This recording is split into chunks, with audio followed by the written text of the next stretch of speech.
So the way that we're going to run the program is that we have a few introductory speeches. We're going to have a welcome from Prof. Uma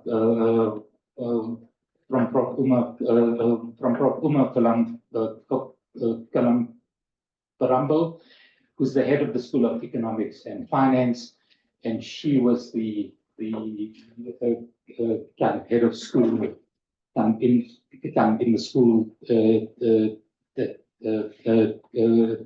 the school that Vishnu was in at the time of his passing. We're then going to have a short input from Professor Sarah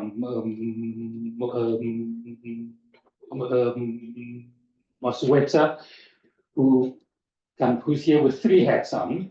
She's the kind of chair of the board of the Southern Center for Inequality Studies, and we're really grateful to Sarah for the leadership role that she plays in our center.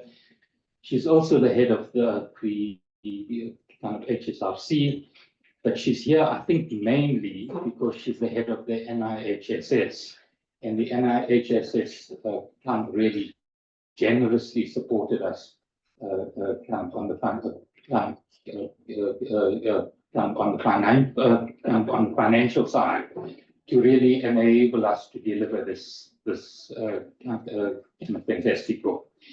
We'll then shift on to our guest speaker, Adam, and Professor Adam Habib, the head of SOAS and ex vice chancellor of this university, and also long-standing friend of Vishnu, will speak for about 20-25 minutes, and then he'll have a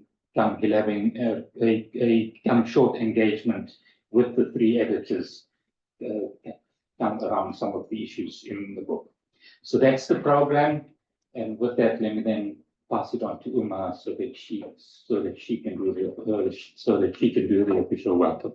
Thank you, Imran, and a very good evening to all of you here in the room and of course online. I'm delighted to be in the presence of friends, colleagues, peers, comrades of Vishnu. And I'm sure the one thread that links everybody together is admirers as well, admirers of Vishnu and his work. It gives me great honor to welcome each of you today as we celebrate the launch of the anthology, Political Economy and Critical Engagement in South Africa, which not only showcases the scholarship, but also pays a fitting tribute to the extraordinary life and legacy of late Professor Vishnu Padayachee. Vishnu's, of course, primary identity, at least for this part of the world, is that of an economist. But he was much more than that, as we are fully aware. So visionary, a mentor, an activist, and above all, a humanist. And the book, through the insights of initial chapters, gives fascinating glimpses of his life journey from his early days from the small town of Umkomaas and becoming a towering figure in academia and the monetary policy realm. His work as an economist, of course, shows his dedications to intellectual rigor and transformative scholarship. But his life bridged way more than that. It bridged the worlds of economics, history, politics, culture. And this book so beautifully captures so many facets of his impactful contributions. Through the different chapters of this book, we encounter reflections of Vishnu's role as a mentor, leader, and thinker, from his involvement in the transformative work of the macroeconomic research group, to his commitment to fostering new generations of scholars. He has left a formidable legacy. And he was instrumental in shaping the economic thought to heterodox leanings, advocating for inclusive development and critiquing the neoliberal economic policy that tends to leave especially the marginalized behind. It's an unfortunate reality that the challenges that Vishnu tried to address still continues to plague South Africa and most parts of the developing world today. And therefore, it's all the more relevant to delve into Vishnu's thinking brought out so impactfully through this book. As Imran alluded earlier, a significant part of Vishnu's legacy unfolded during his tenure at School of Economic and Business Sciences. Today, we call ourselves School of Economics and Finance. For almost 7 years, until his untimely passing, he played a pivotal role in shaping the intellectual direction of the school and fostering an environment of critical engagement, and most particularly in developing the heterodox economics teaching, which did not exist until then. And we are one of those few schools in South Africa proudly showcasing pluralistic approach to teaching economics. And that through the applied development program running from undergrad to postgrad degrees, masters and honors, can be thought of as one of the contributions of Vishnu to Wits University. So as we celebrate Vishnu's life and legacy, let me express the gratitude to the 3 editors, Rajin Mestri, Robert Fenirek, and Imran Valodia, whose dedication to the project has brought this book to fruition. This book has not only preserved Vishnu's memory, but also amplified his voice for generations to come. Once again, welcome to each of you and wish you an interesting evening full of discussions and memories of Vishnu and his contributions. Thank you very much. Thank you. Thank you so much for those words. Let me then pass it on to Sarah for her to share some thoughts with that. I think I missed the part that Uma was going to be here, but I'll continue with my speech anyway.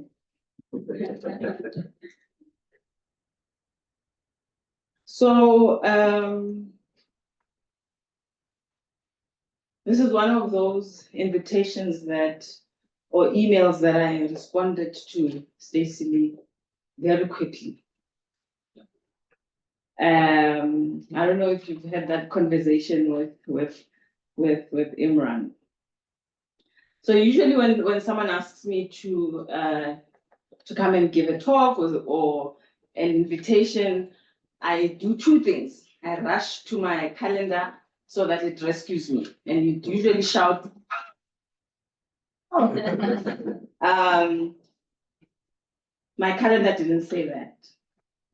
And then I do number 2, which is find all kinds of reasons why I'm not the right person to speak. So I tried to find all kinds of reasons of why I should not speak. One of them was, I can't, right? It's Vishnu and I can't. But then I found a number of reasons why I should come here. One of them is to torment Adam. There was another sign that I got that I should not decline the invitation to speak. Imran, I beat Imran to getting a first copy of the book. I think I beat everyone. So I was the first person to get a copy of the book. And extremely excited. I went to the peaks. Wow, this is fantastic. At that point, I didn't even know that I was going to have to speak. But I would not have it any other way. It was in 1999, that I started my field work in KZN. And there was development studies. And there was Imran, there was Vishnu, and there was a community that embraced me, that made sure that I complete my master's and PhD field work, but also created a home for me. Little did I know that fast forward to SCIS, that I'll be sitting next to Vishnu, calm, a strategist of note. We would not even be sitting in this room if it wasn't for Vishnu. We traveled from commerce building, from F&B building to some boardroom somewhere. Sometimes even, I don't think, Uma, you were even aware that we were hiding in some of the corners to plot the future of SCIS. He was very instrumental. I sat next to him a number of times, very quiet, but very focused on why we need SCIS inside this university, why we need SCIS in South Africa. But one of the other reasons why I needed to be here was in the early days of KZN from 1998, 1999, for a very long time, I used to think that Vishnu was a sociologist. Because what economist reads Marxism? Who's a Marxist, right? Remember a young me, 1999? Still, I think I'm still young. So today, I thought that I should indeed honor this invitation to reclaim Vishnu as a sociologist. Uma, I know you've introduced him as an economist in comments, and you're very proud of him. But I thought I should come here and reclaim him as a sociologist. But he does that himself, because if you read the book, and I'm hoping that all of you are going to buy the book, he does that himself, because in that introduction, there's nothing that says economics. It says everything sociology. Read his introduction. In actual fact, I was pleasantly surprised, goosebump, when I was reading the intro. I'm like, okay, how is it possible that someone would write an introduction of a book that honors him?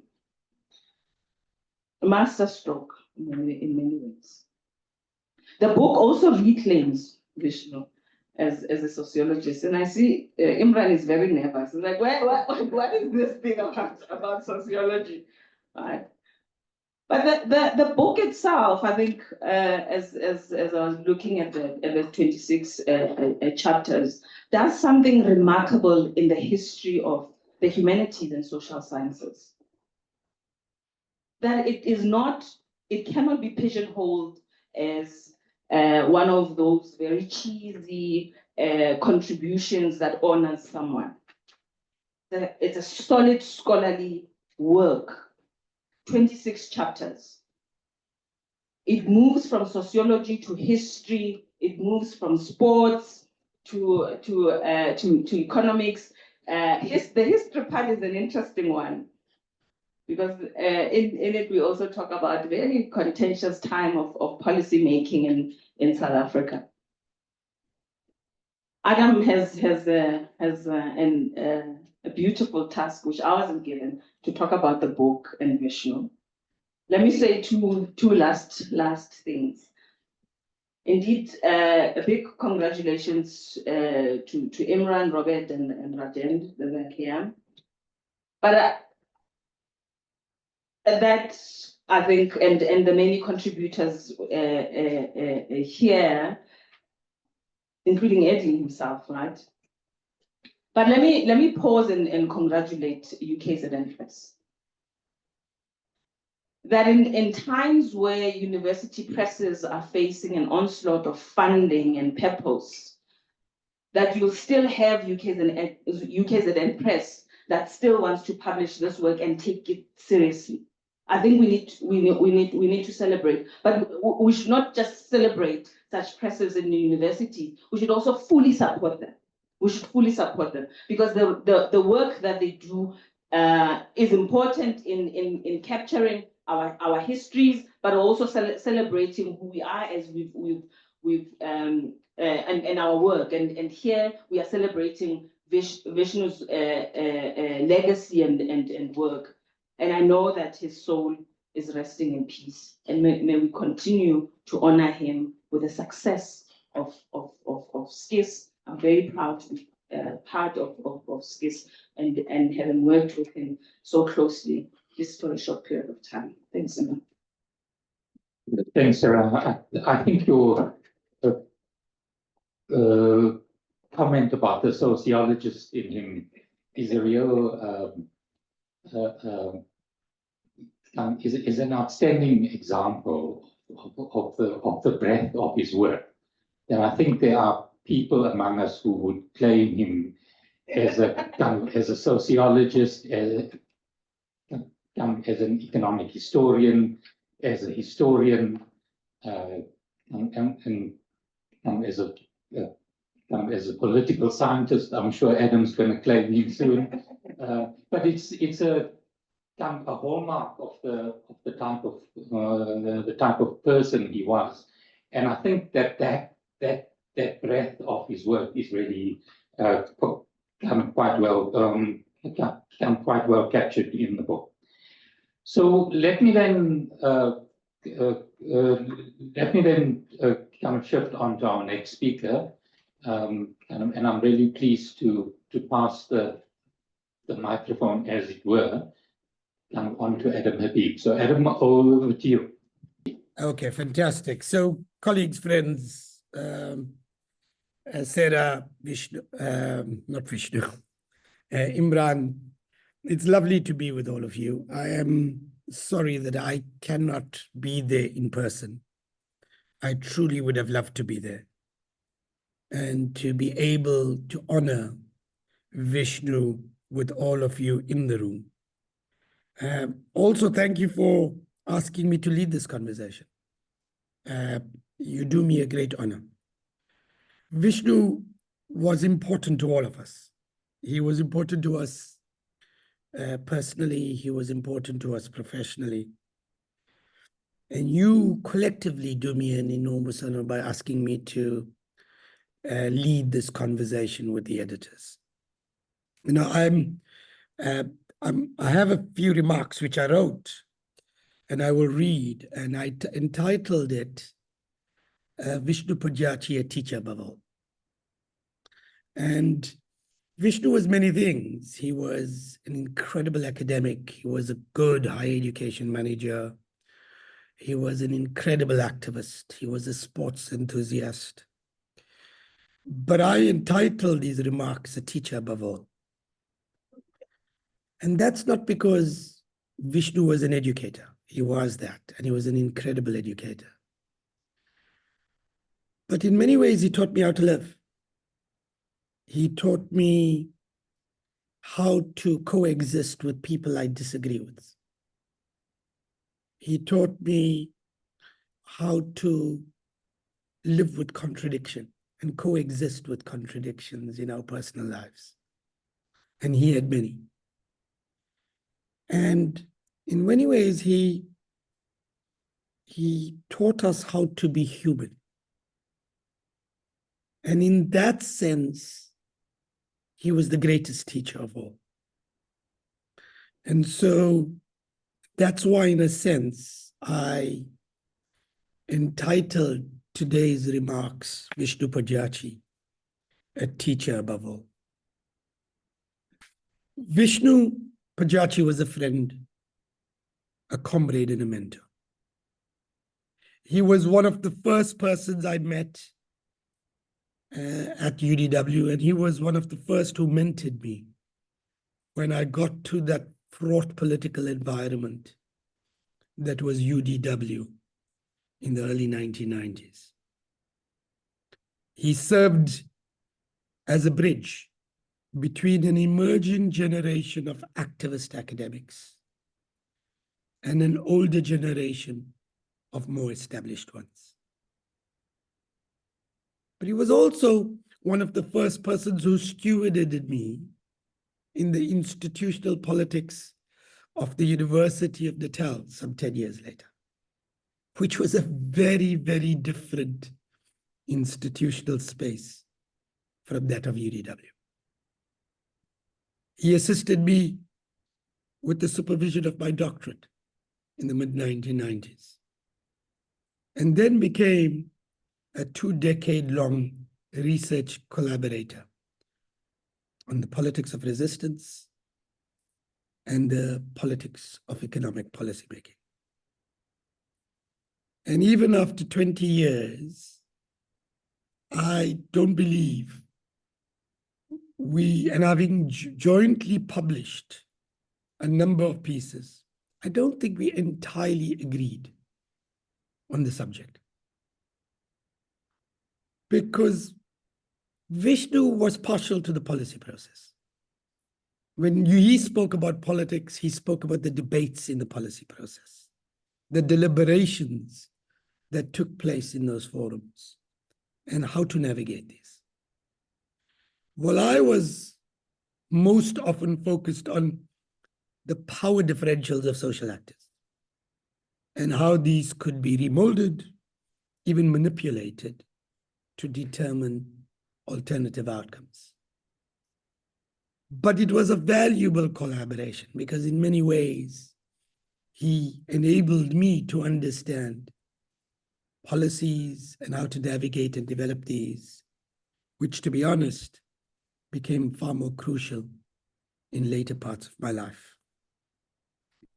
And it was his partiality to the policy process that in which you can truly understand Vishnu Padayachee. He was the quintessential insider-outsider. He was an institutionalist and he was an activist. He was a friend and active participant of social movements and then an advisor to the Vice Chancellor. He was a manager of an academic department that I would argue an incredibly good one because I was a recipient of those managerial expertise. But he simultaneously stewarded me and my colleagues to build an insurgent research center on social movements. He was a trustee of the most established public and private financial institutions, including the Reserve Bank, as all of you know. And yet he remained the most trenchant critic of establishment economics. And there wasn't a schizophrenia here or a hypocrisy. Instead, there was a profound understanding that institutional and societal change requires both the pressures and passions of the street, but it also requires the transformative reformer and change maker within the institution. It is only when the former, the passions and pressures of the street, is harnessed by the transformative reformer to develop and implement new policy that social change is effected. Neither can change on its own, especially in the contemporary world. And neither is the harnessing of street passions neat and easy. It requires one to be deliberative. It requires the views to be challenged, the passions to be challenged. It requires other interests to be consulted. Most of all, it requires trade-offs to be negotiated. And ultimately, the outcome is rarely what was originally imagined. It is this simple yet profound understanding and practice of politics that is missing in the progressive community across the global north and the south. And herein lies the challenge of our time, a challenge a practice that I think we can learn an enormous amount from Vishnu Padayachee. You see, colleagues, I think polarization is the key descriptor of our historical moment. It defines the politics of both the global and the national. Progressive communities, defined in their most expansive sense, have not been able to puncture the polarized bubble and heal the divides. Indeed, I would hold that progressive communities, in its expansive sense, the left, the far left, even the social democrats, many in the liberal community, progressive communities in their most expansive sense may have contributed to and consolidated the very divides by their specific forms of political advocacy and conduct. The net effect is a world spiraling out of control, with deep-seated economic and social inequalities, alienation of the young, and the paralysis of political systems at the national and global level. The polarized character of our moment, of our historical moment, is defined by 4 elements, I hold. First is the deep-seated structural character of economic and social inequality. It is ironical that this has happened at the very moment when production systems have so deeply integrated across the globe. But the integration of the productive systems was accompanied by significant deregulation and financialization, and a technological revolution, the combined effects of which was to produce significant enrichment on one end of the social system, and enormous immiseration on the other. This has occurred at both the global and national level, partially masking the economic and social inequality across the world. I mean, here is the way China continues to skew statistics at the global level.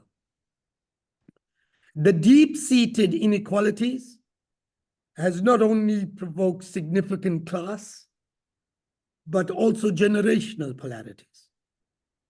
Traditional working class communities in the global north have found their share of national income erode significantly.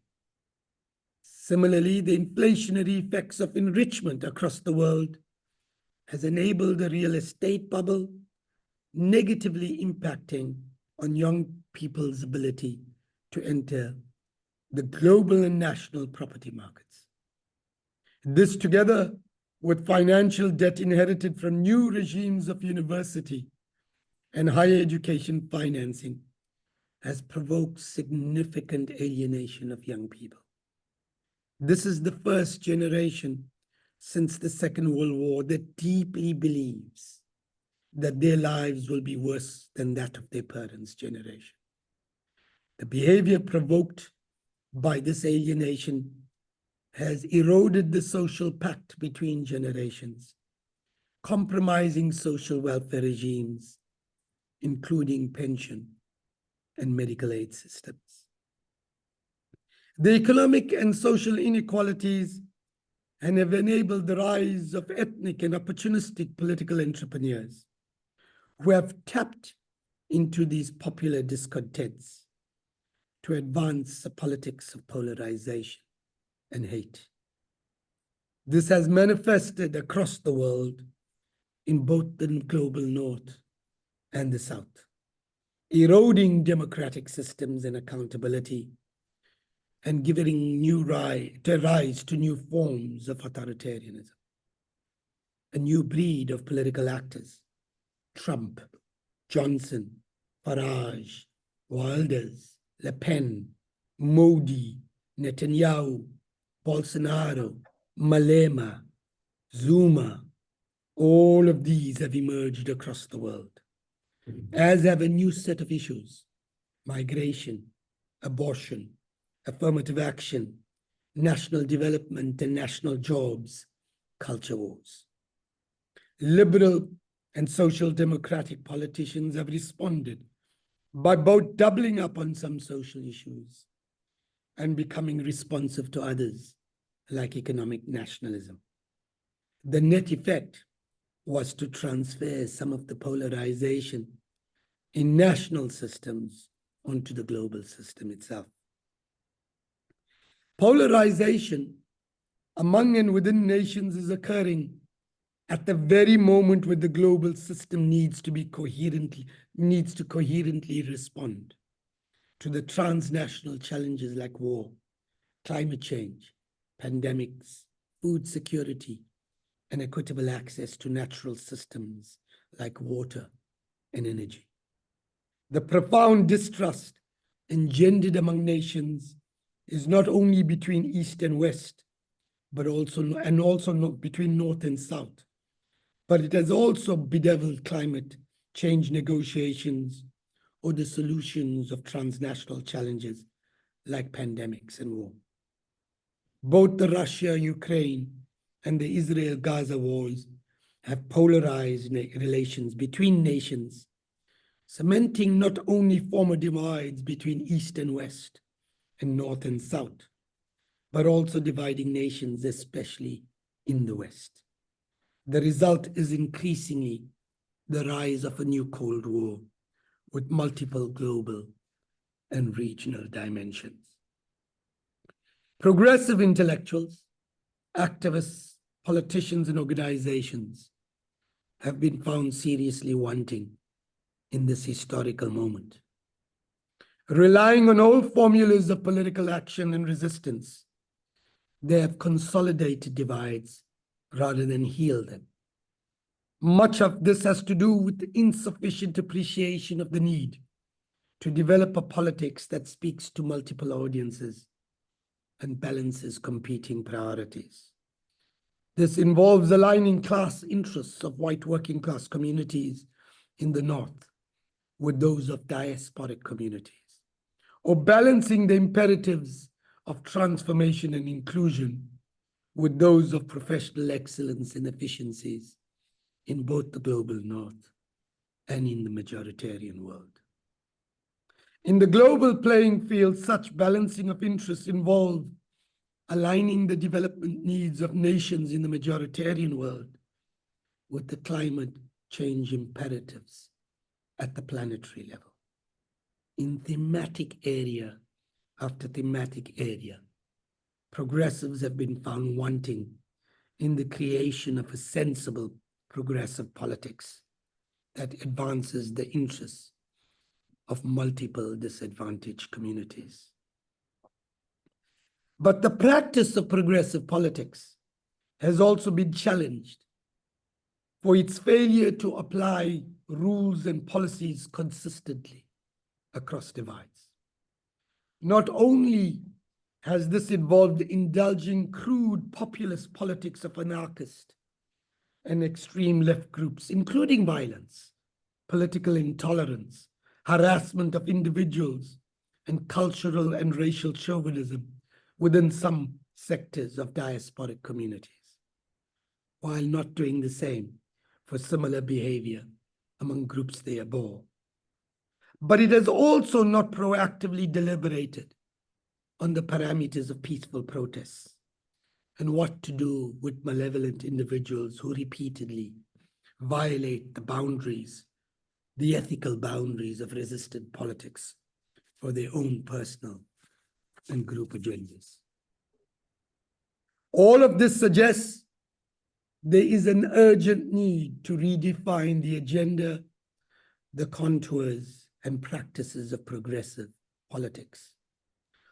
There is also an urgent need to break out of a politics defined by chauvinists and extremists of all camps, and to enable transformative reformers within our communities to reach out and form alliances with their peers in other communities.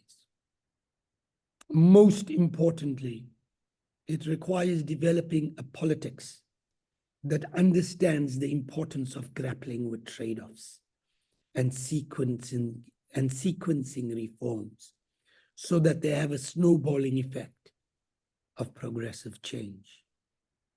Ultimately, progressive change must be understood and practiced as an accumulative process of continuously evolving inclusion of marginalized communities.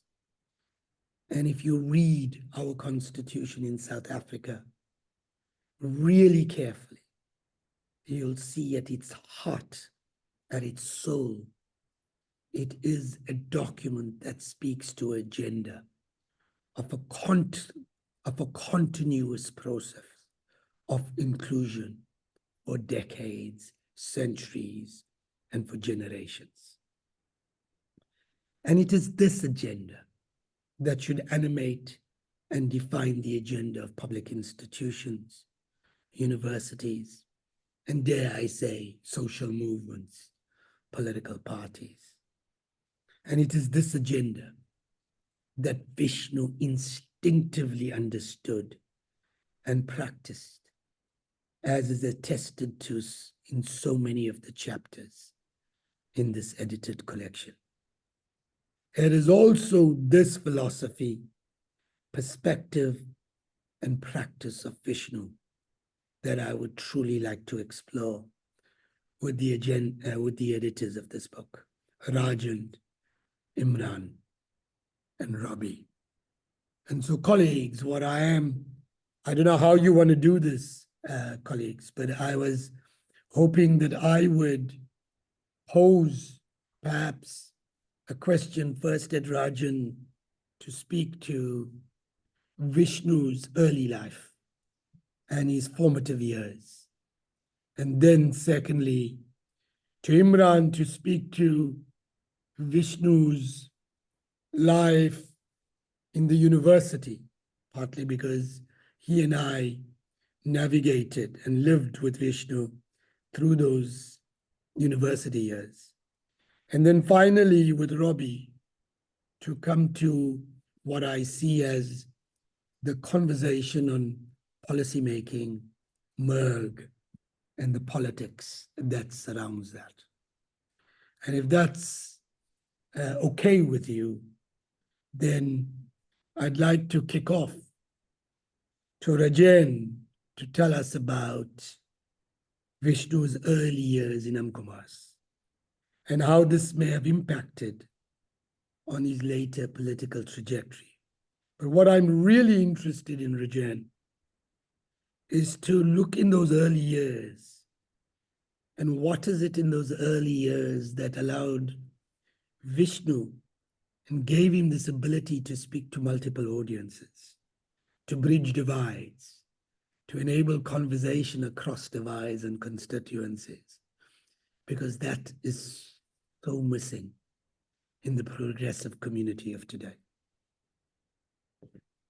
Thank you, Adam. I think that is an important question, which I tried to address in what was going to be the open chapter of the book, but then Robbie discovered an unpublished essay of Vishnu's. If I can just make a slight detour about that essay, it is what Sarah alluded to as what she called a masterstroke in us introducing Vishnu's voice in chapter 1 rather than my own chapter, which became 2. And so we discovered this unpublished essay. It was meant to be given at a conference on political economy, looking back at trade unionism of the 70s and so on. And it's a great read, but what I want to say is that actually the late Vishnu Padayachee was supposed to have given that paper at a conference, but because of COVID, that conference never came to be. Also, Eddie Webster of WITS was supposed to give a paper at that conference, and that never came to be. And the two, corresponded by email and so on, but with the difficulties of COVID and Vishnu's health, they never actually had a academic debate about their respective papers. Eddie submitted his paper. I had to get him to retitle it because he forgot that he had written a paper called Remembering the Durban Moment. I said, you better call this Remembering the Durban Moment 2.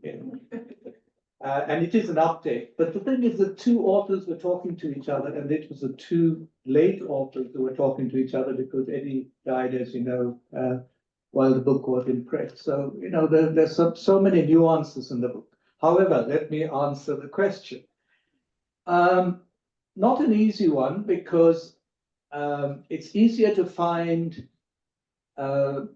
answers to the Vishnu who became the great bibliophile, book lover, collector of books, and antiquarian, historian, sociologist,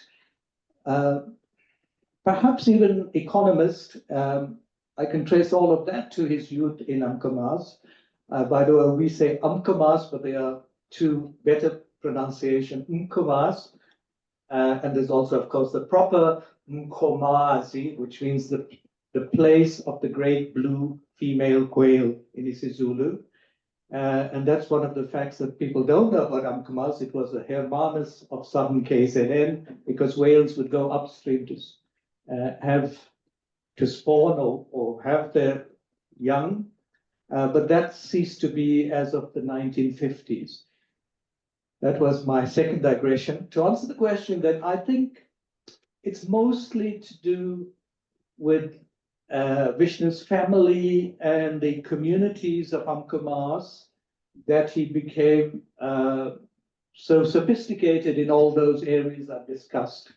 But not so in the politics. I think the politics, we must acknowledge influences from further north of the Mkomas River. So I think that was the Durban moment for Vishnu, which came a bit later in his life.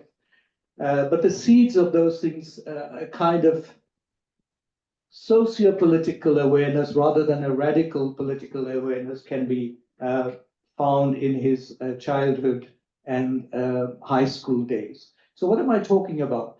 Well, the Indian community of Amkamas was one generation of the plantations when Vishnu was born.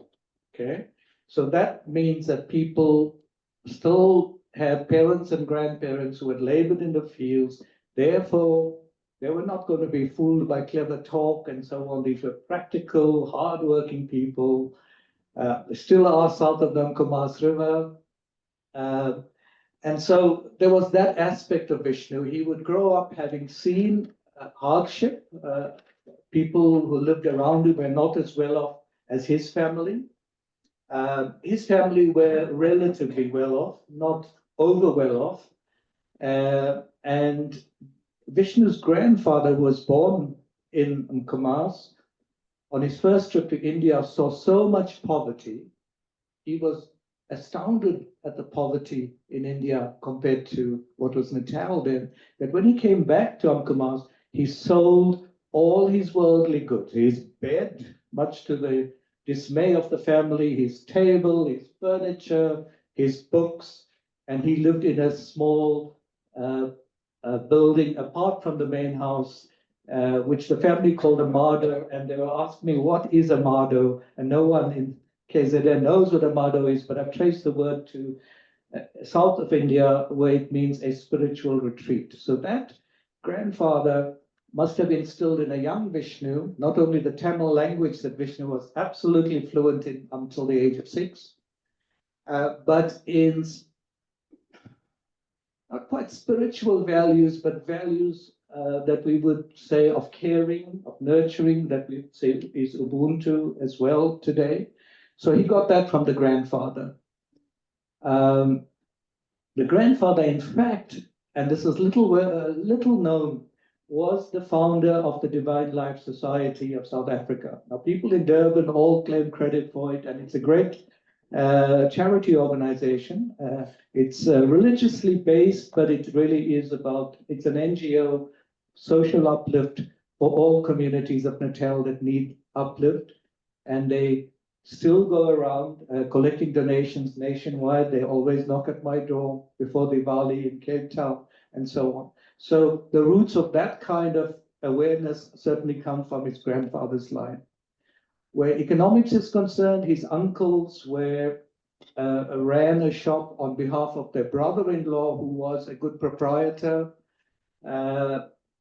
and they ran some shops in Durban. So the idea of commerce would have been known to a young Vishnu. In fact, his grandfather later sold fruit and vegetables in a little shop, a modest shop, that Vishnu later altered into his games room with carom being played, table tennis, and darts.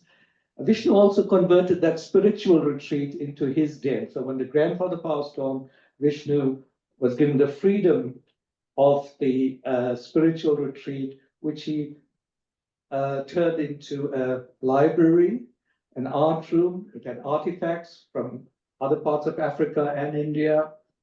And there was a scientific phase in Vishnu's childhood when people killed green mambas, and they often seem to in Amkamas. He would bring it to Vishnu. He would preserve the snake in formalin, in jars, and perform experiments and so on. And I must tell you that his family were greatly relieved when his scientific period came to an early end. Vishnu tried art, he wrote poetry. I actually have a copy of his youthful poetry. It is mostly juvenilia, and he absolutely forbade me from publishing it. He in fact refused to even let me have a look at the poems, although I did sneak a look at some of those poems. And by the way, you folks all said he's a sociologist and a politician, etc. He was a humanist to and a literary figure. I mean, we often talk about books, and the germ of Ike's books in Durban is not only in Overport with Ike Meyer, but also in that spiritual retreat in Amkamas, because Vishnu had lots and lots of books there. One book by Casanova that I borrowed called Wildlife in Venice. It wasn't quite as exciting as the cover said. Vishnu had magazines all over the place, cricket books, of course. He loved boxing and all of that. So economics would have come from his uncles, who ran a shop to a largely Zulu clientele across the river and to a largely Indian clientele on the Indian sections of Amkamas. Politics was not Amkamas's forte, all right? I can't think of too many activists who came from south of the river. But Vishnu's uncle, who ran the shop and who was quite a proprietor and later landowner, was sophisticated enough to host people like Monty Naika came and visited Vishnu's uncle. And Henry Lomo, the author and editor of Drum Magazine, was not allowed, but came and lived in an outbuilding, rented an outbuilding from the uncle. So Vishnu had a far greater degree of sophistication in political awareness than young people of his age, I'll say that. But I couldn't say that he would have been schooled in any kind of real politics or even radical politics in Amkamas. And I can even say, having known Vishnu at high school, having known him at university, we traveled for 4 years from Amkamas to UDW and back. And boy, that was some journey here, no end to it those days. We would travel along the coast, beautiful route, but it took 2 hours each way. And Vishnu would hold forth, right? He was studying Economics 3 when I joined as a first-year student, and I got to know everything. Well, not everything, but some things you want to know about Keynes and so on, but not Marx. Marx was not encouraged in his undergraduate career. He first encountered Marx in his honors here, and being Vishnu, he gave me a lecture on Marx all the way from UDW to Amkamas one afternoon. I can say he wasn't sold on revolutionary politics, even in his honors year. And so I would say, I think Amkamas would have opened his eyes. He was far more aware than the local people, but I think it's to people in Durban, starting with Enver Motala and Ike Meyer, both living in Overport, where Vishnu had a flat, which I shared with him and his cousin Satya for 2 or 3 years. And then they introduced him to A.K. Docrat, And then via that came, Alec Irwin and many others. And we could say the rest is history that you guys are interested in. I think that's a good point for me to stop. I can say a whole lot more. I tried to bring Vishnu's early life, into life in chapter 2 of the book. And I even quote one poem from his early book of poems. And this one was dedicated to his grandfather. And I think that one is quite sophisticated. So thank you, Anna. All right. Perhaps I should shift to Imran then, and get Imran, if you like, to speak to two parts. One is the Durban moment and the politics around Vishnu and how he becomes more political and how he speaks to this conversation across divides. But I also want you, Imran, to speak to the School of Development Studies in those years. I recall when I first joined the School of Development Studies and launched the Center for Civil Society, there was all kinds of rumbles. And I cannot imagine how we would have survived without the smoothing function, if you like, that Vishnu was able to enable. But I mean, there were rumbles all over the place in the School of Development Studies, and he played quite a significant role in smoothing relationships. And I'd like you to talk to that a little, because that's important as well. So to your first question, Adam, I mean, I had a kind of really close relationship with Vishnu, kind of somewhat after the Durban moment, but it was a theme that was, I think, quite important to him, and quite a big part of the relationship that I had with him. So kind of Rajend mentioned Enver Motala, and I think that was a really important kind of shift for Vishnu. So the story is that kind of Vishnu had a flat in kind of Overport, and being a person that kind of enjoyed the good things in life. So he kind of already at that time he had a BMW, but he was one of the first people in that area to come to have had Mnet.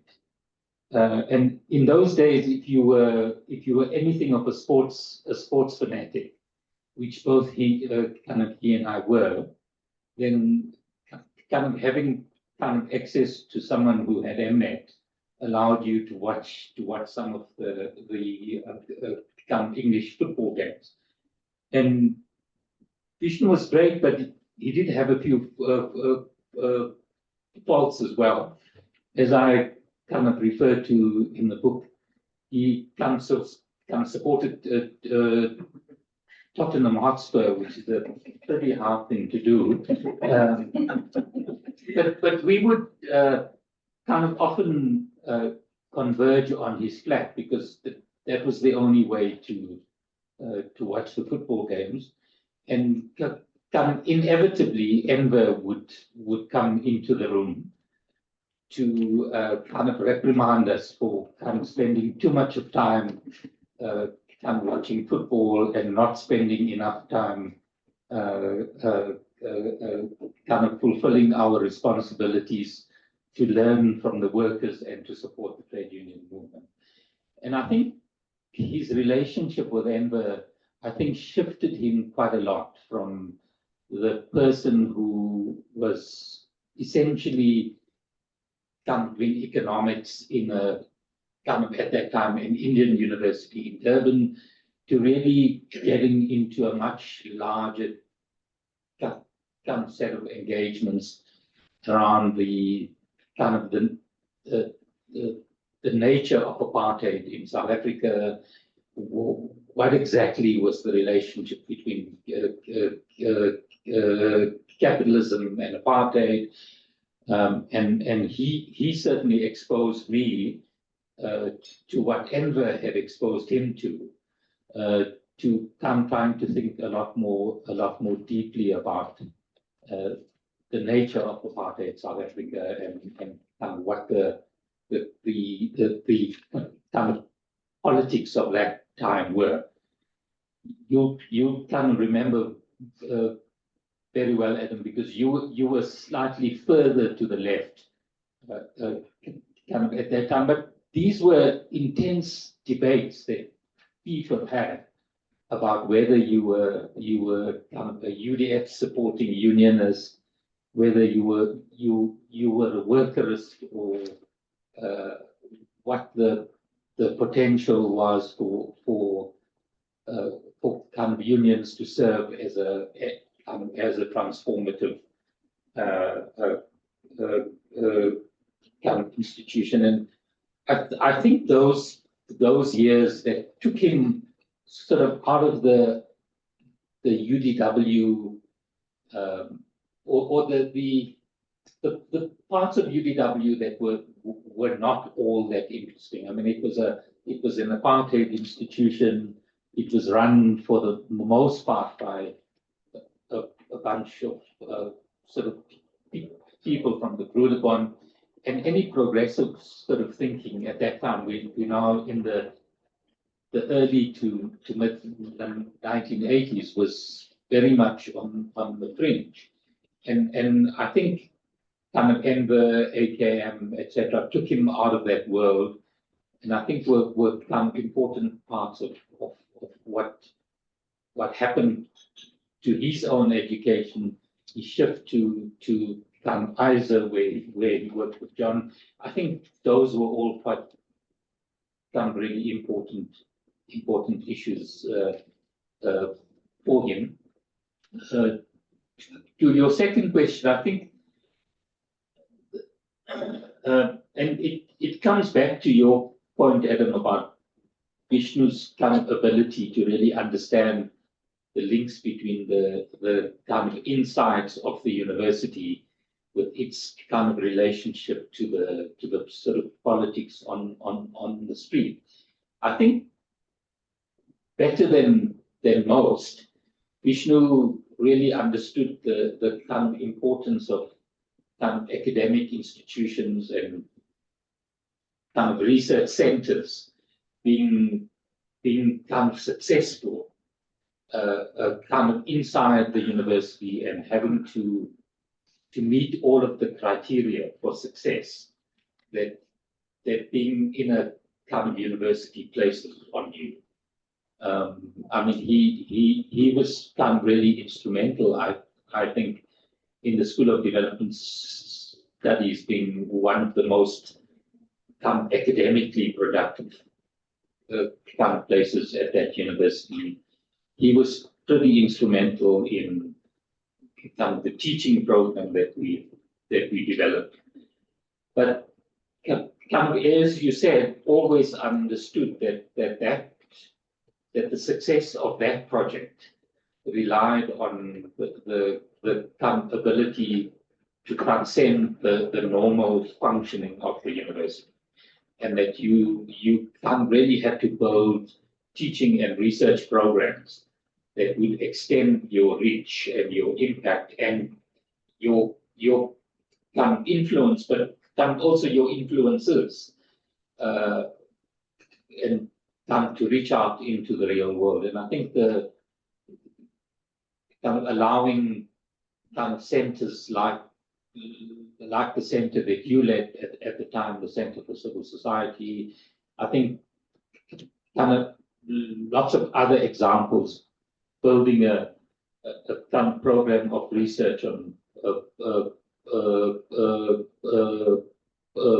poverty and inequality, I think quite critical as well. I mean, these were the early 90s to the late 90s when the school's role in kind of being quite close to sort of policy makers was really important.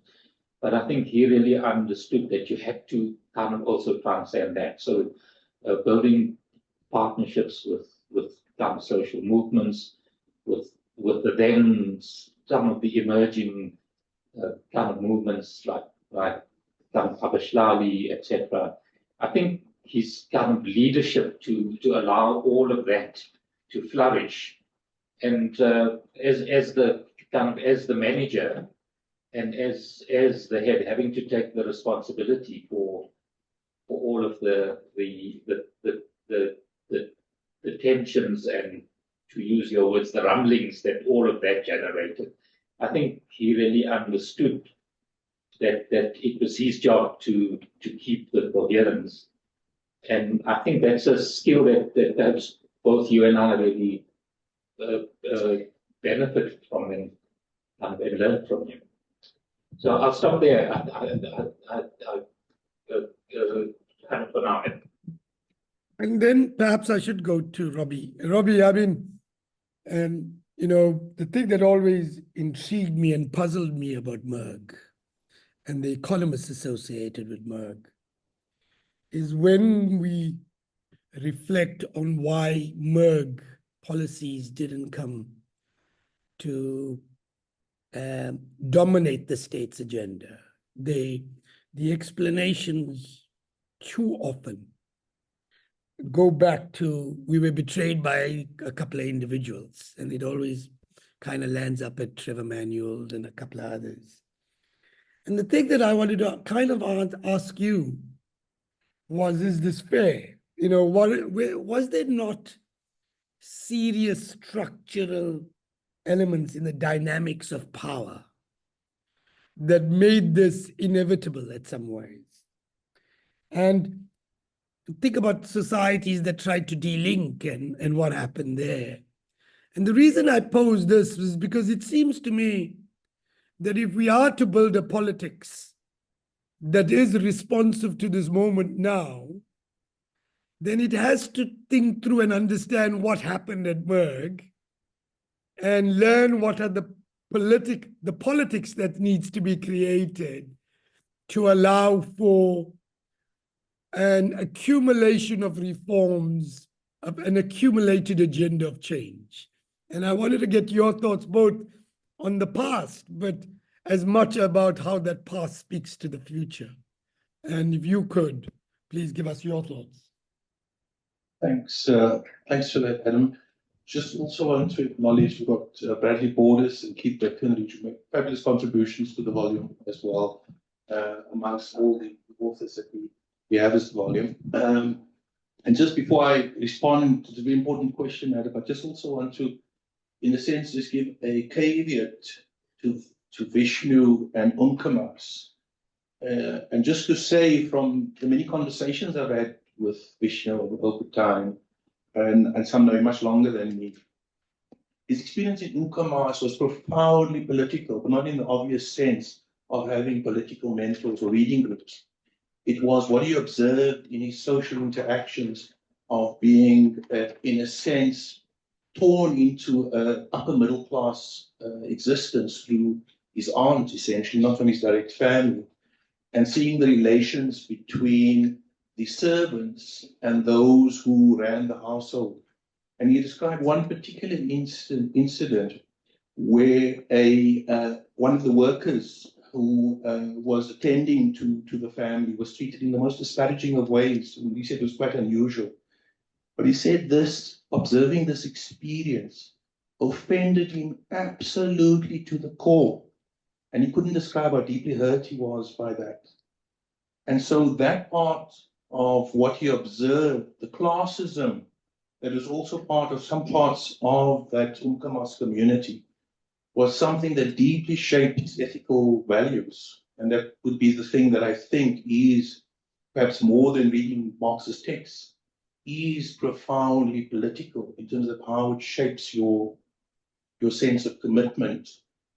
And maybe to say with perhaps with a bit of tongue in cheek, that I think Vishnu, and I know you'd be laughing if you heard this, Vishnu was very absolutely committed to the injunction of that very famous theorist, Amilcar Cabral, that the middle class have to commit class suicide to truly be part of a revolutionary form of social change. I think I absolutely agree that Vishnu was committed to this as an intention, but he was just wanting to reconcile that from behind the wheel of a BMW. Say that was Vishnu. But to come to the question, so I would agree firstly that our response in terms of understanding it needs to proceed beyond just particular figures. You mentioned Trevor Manuel and their machinations behind the scenes that concocted a form of elite pacting that led to this outcome. Partly also due to what I think would have been one of the intellectual challenges that Vishnu would have said that we need to address is let's forget about Trevor Manuel. Trevor Manuel's unimportant. What social forces does he represent? What class forces does he represent? What emerging social forces are they? How are they shaping the state? And how are they shaping what's possible with the state in transformation, in transition?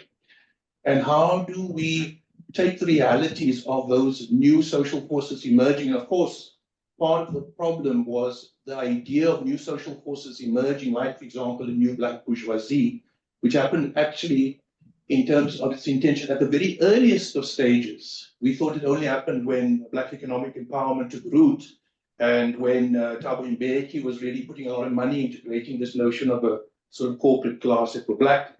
In fact, I think it happened at a much earlier stage, in the early 90s, where people were thinking in different ways about their social positioning in society and had made a choice that actually they want to be part of the bourgeoisie. Now, I don't think that, let's put it in reflective terms, I don't think that in itself is a problem. The problem is when those self-same forces, who, let's for simplistic terms, are seeing themselves of a new class, a new bourgeoisie, are then making claims on behalf of those who are impoverished, the poor and the working class. And so, coming very much to the current debate, there's this idea that we should enter into a form of social compact. Of course, that's a classic social democratic framing, and I think I don't think it's in your intention, but I think it's slightly more negative of the social democratic agenda. I think it actually, the social democratic agenda for me is a bridgehead for the social barbarism that we're now entering, this kind of the hyper-masculinist kind of, I don't know what we call it, there's something worse than neoliberalism. But a social compact means that the social forces that enter into the social compact agreement are clear about their class positions. One is not talking on behalf of the other, or in a sense, arrogating for themselves the position of talking on behalf of that class. And we haven't yet reached the point where that's honest conversation of saying, if we as the working class are even going to consider the idea of a wage freeze, we want a complete and total full implementation of a universal healthcare service, NHI. You're saying it's going to cost multiple billions? That's your problem to sort out. But that's what we're coming to the table with. That is a meaningful conversation, because for the working class, that one illustration is just in social policy, then represents something that is of tangible benefit to the working class. Or alternatively, we want to get rid of what's called township schooling. We want all our schools to be the equivalent, at least, of the resourcing that you find in Model C schooling. And the state says, we don't have the money. That is your problem, but this is what we're coming to the table with.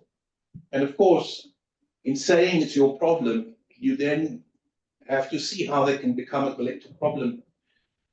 So I think if we were to look at the debates around MERG and the intentions of MERG, it was a social democratic program.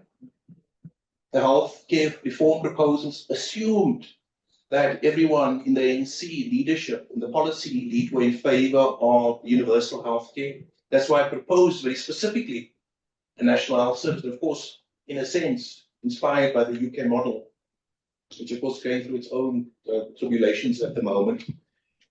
But that assumption was incorrect because there had already been class repositionings, let's put it that way, where that was not of consideration. And that was poorly understood. And I think your point is a critically important one, that those who were involved in the policy-making apparatuses, such as the Merck policy apparatus, didn't understand the power dynamics, and within that, the reconstitution of the class forces or social forces, however you want to describe it, that was being reconstituted, and therefore there was not an honest conversation. So, what am I saying perhaps provocatively? Is, did Trevor and Thabo Mbeki actually represent the interests of the working class, of working people? Or did they represent the interests of a new black bourgeoisie? And if that had been made much more transparent, maybe we could have worked through, in a much more considered way, a form of social compact in the early years, which would have arrested the further attrition of a social democratic possibility. As one important bridgehead, I think, for something that I think is still significant, which is to explore a humane socialist alternative. And I use socialism to the small s, and by which I mean a culture of social solidarity, forms of class compacting around shared public goods,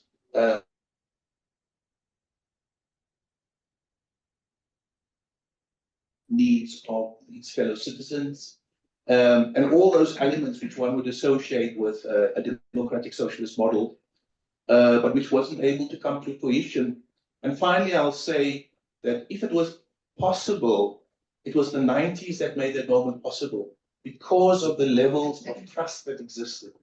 Now we have such a fundamental trust deficit that many people who like the idea, for example, of a universal healthcare service, which was proposed by Merck, are now saying, we don't think this is going to work because the folks are just going to steal the money. It's another state-owned enterprise that, and that points to the other dimension, which I think Vishnu was also very forcefully reflecting on. What is the quality of our political leadership? What does it take to get an honest political leadership who has no interest other than sweating their brow to serve the public good? And that's what they want their name to go down in history. William Beveridge, who was the architect of the income maintenance reform proposals in the UK, landmark element of the welfare state in Britain, or Nairn Bevan was the genius architect of the NHS in the UK, and all they were animated by was to go down in history as the people who shaped the new society through a set of policy proposals that were going to precisely, Adam, create those inclusive goods, those inclusive public goods that you talk to. So how do we deal with the trust deficit that we didn't have to the same extent in those Merck years and debate around here? In the current context, there is a proposal on the table, the NHI, but it's coming under sharp attack. And it's being de-linked, because I think the power of the NHI idea is not so much just about a series of ideas around health reform.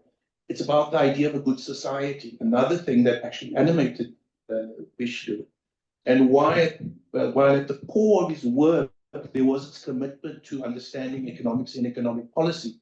But that, in a sense, was a kind of intellectual springboard for all these other philosophical and historical questions that came to emerge. And I think for me, in his practice, was this interdisciplinarian because he was animated by his intellectual curiosities and trusted those intellectual curiosities to take him to very interesting spaces. And I think that is something that we can pretty much learn from. Thank you. Okay, I think that we've actually come, according to at least the agenda, we've come to a time where we hand over to Imran. Should I do that to you, Imran? For your thoughts, Adam, and also for kind of steering the conversation. I think we've used up a fair amount of time, but I think it might be a good idea to just open up for any thoughts anyone wants to share. Two of the authors of the book are here. There's a few others online. People like John and Trish who are here worked with him when he was a young emerging academic. Someone like someone like and Fuad, who's here as well, worked with him when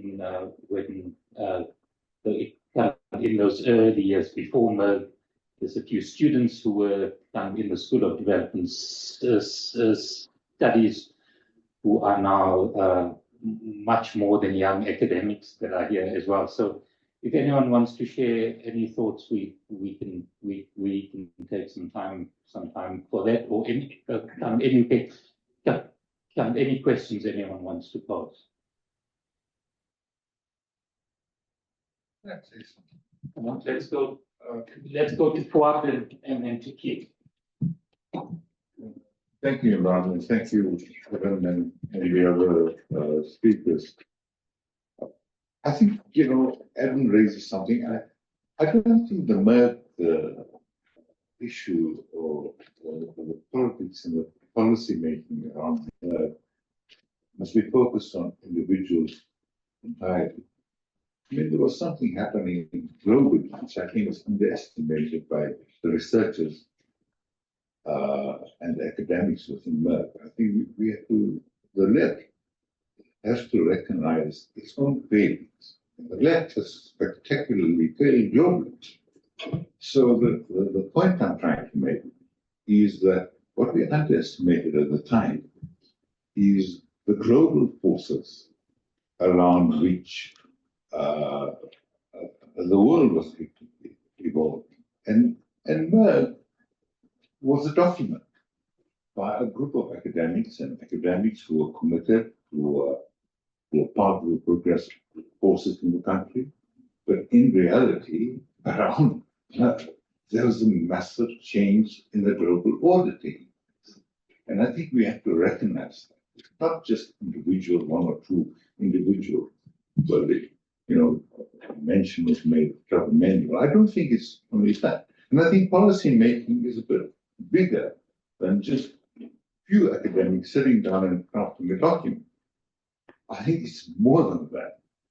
It's more than that because when you're in power, you're confronting forces beyond just crafting an intellectual framework.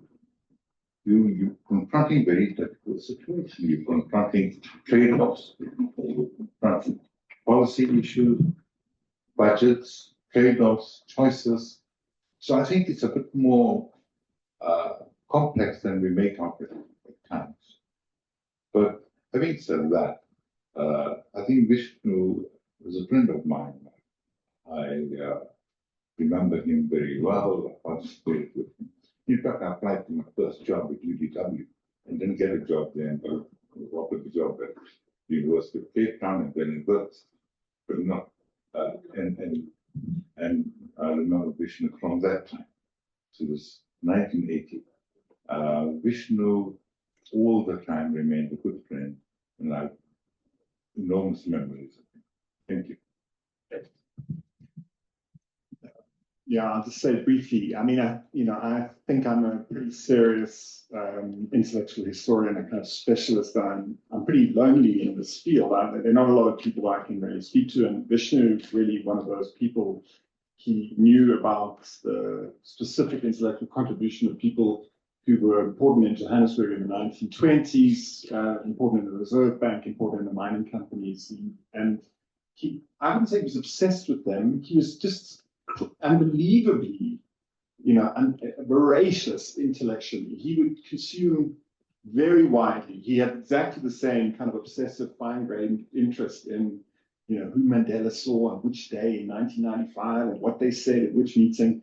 We're, I think, incredibly blessed to share the society with him, not just because of this intellectual stuff. He built a rich intellect, wonderfully stimulating space for all of us, and we're incredibly lucky to have the time to overlap with him. I don't know how we do that again. I'm a little worried about that, but yeah, it's not going to happen. I fear. So,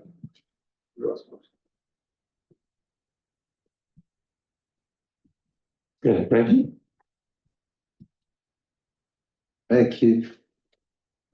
I just wanted to, I really liked the comments that Fuad made now.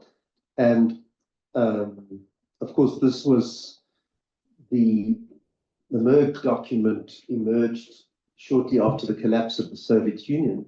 And it wasn't just the collapse of the Soviet Union, it was the birth of the monster. It was the birth of a unipolar world in which the United States was the only superpower and everyone had to fall in line.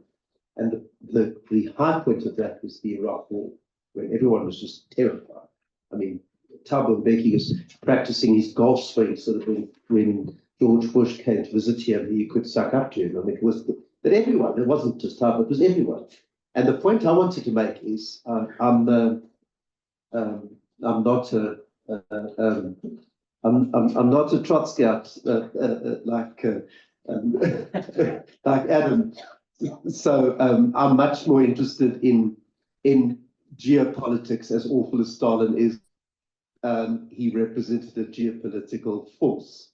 And so I'm personally delighted that the Russians are winning the war in Ukraine, because it's the true birth of a multipolar world. Mali, Burkina Faso, what's the other one? Niger, the Senegalese president standing up and demanding that the French troops leave. Let's see if they do. But I just wish that Vishnu is still around to experience this birth of this multipolar world, which is emerging now, which is I personally find very exciting. Very pretty. Comes the last word, and then I'm going to close, because I think I'm standing between you and food and drinks. So let's take the last one. Thank you. I just bought this book today. My question is that, as we all know, there was a group of political activists who were in Robben Island, who were in exile, who were underground in the country.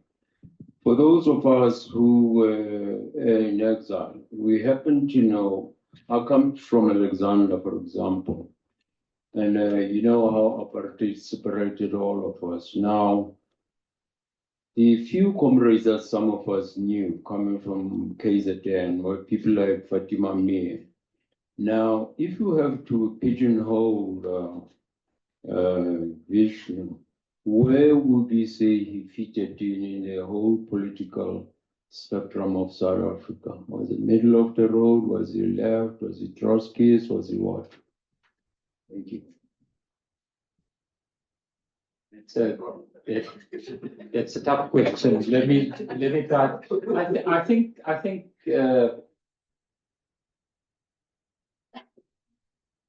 Vishnu was kind of very much a non-racialist. I think that was absolutely core to what he was about. I think the second characteristic that I think I would kind of highlight was his kind of relationship to the trade union movement. So I think in those early 1980s and 90s, when there was a big debate between people who felt you had to be closer to the UDF and people who felt that the union had to be a little more independent, I think he would have been, well, he led me to read lots of the stuff around why that independence was important. So that's where I kind of place him kind of on the left of the ANC, at least in the way we saw things in those days. I think after the end of apartheid, very much aligned to the ANC, but on questions of economic policy, as he spoke with Robbie, I think makes quite clear, quite kind of critical of the kinds of stances that the ANC took on questions of economics. So I hope that helps somewhat. Okay, so I think our time's up. I kind of have to say a few thank yous, and I'm going to rely a little on kind of Rajan to just come after me in case I forget anyone, because he did it so well the other night. So I think we need to thank all of the authors. There's a few of them here. There's a few online, and there were a larger number that joined us in Durban. Thank you to all of the authors for the fantastic work that went into these chapters. I think I'd be talking for both Robbie and I when I say we can't really owe a huge thank you to Rajan, who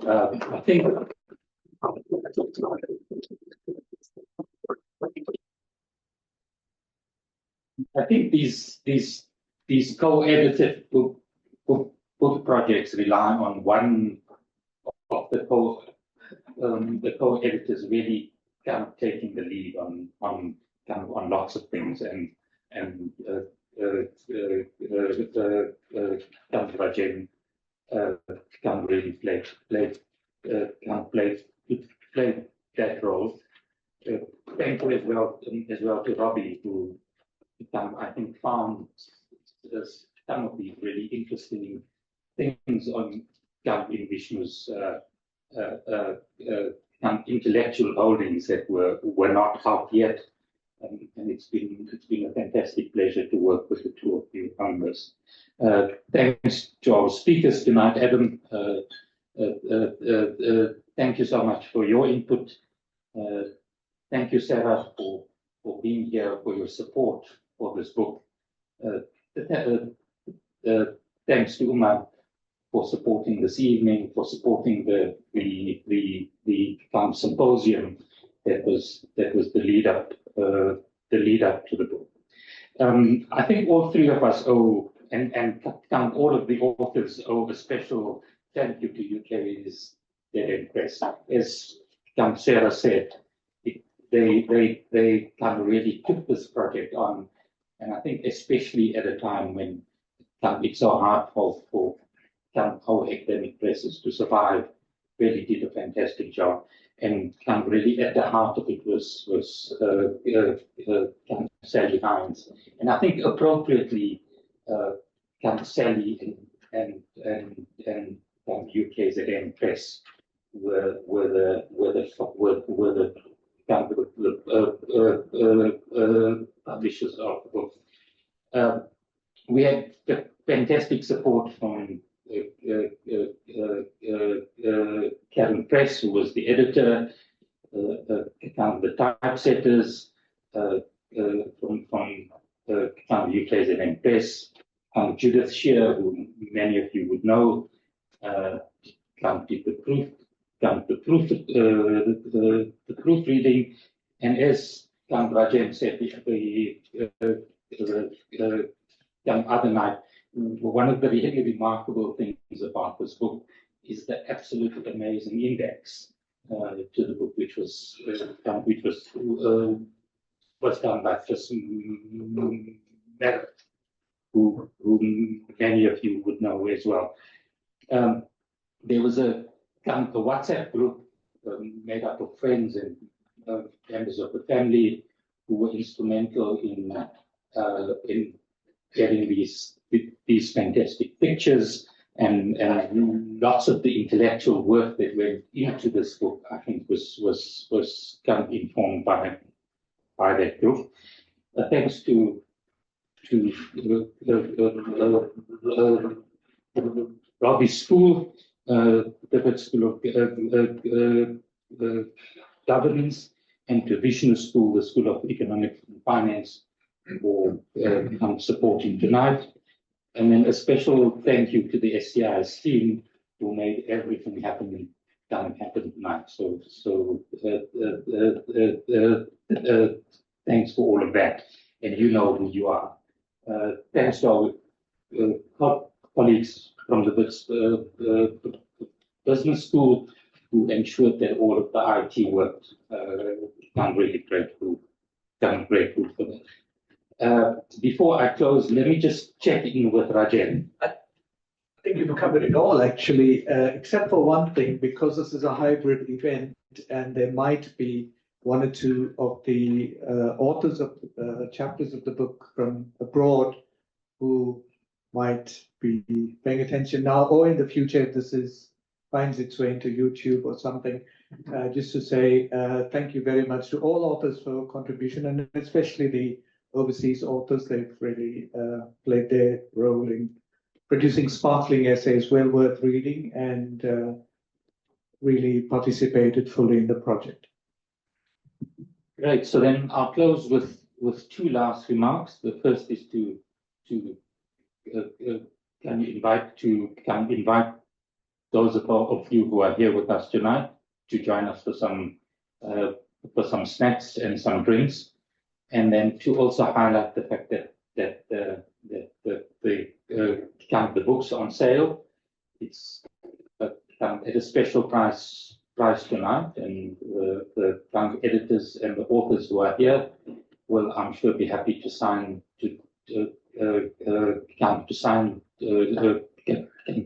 the books. So please feel free to join us and please buy the book. Thank you everyone for joining us.